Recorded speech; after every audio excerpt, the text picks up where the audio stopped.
Hey friends, it's Colie here. Hey, it is Women's Wednesday for Daily Touchpoints, and we are diving in to what I would call a very difficult passage today. Judges 19 is known as a terror text by some commentators. And so if you've read it, you already know it's gruesome.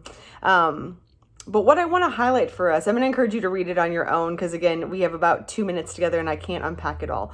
But essentially, it's the story of a Levite who chases after his concubine, brings her back, is traveling through an unknown land. And he stays with a guest in a village. And the guest's job, culturally and morally, is to protect the male guest in his home. And so when men rile up in the town to come get the male guest, they throw the concubine out to the street to appease the men. They have their way with her that night, and she essentially dies the next morning, where the Levite goes out, finds his concubine dead, and then goes home, chops her body up into 12 pieces, and sends it to the different tribes of Israel.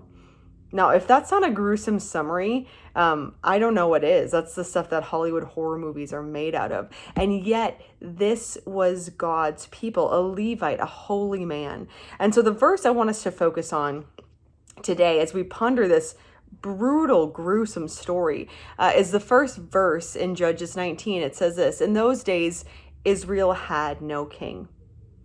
The whole point of this awful, tragic, horrific passage, especially against abuse against women, is the fact that Israel had no king. And you and I, when we don't make Jesus Christ our king, when we don't put him as Lord of our lives, focus on following his example of loving our neighbors as ourselves, we are all prone to the evil depravity of humanity that we see in this passage. It's painted so blatantly how when our selfish motives rule us, it comes at a great cost and it comes with a great price. And so of all the horrors of Judges 19, you can study and look more into it if you want to follow details. And the story gets worse as it goes on tomorrow and the next day.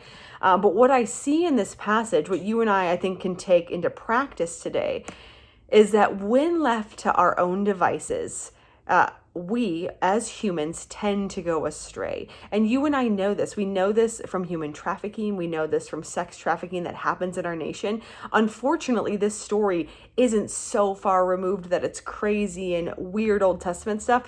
This stuff happens in our culture every day. When we don't have a king, we don't come under someone else's authority and lordship, things can become very dark very quickly. So my encouragement for you today, as children of God who are chasing after Jesus, is, in light of this terrific story, is to again remind yourself and submit yourself to the Lordship of Christ. And remember that we do have a king who teaches us to walk in his ways so that his goodness and mercy will follow us all the days of our lives.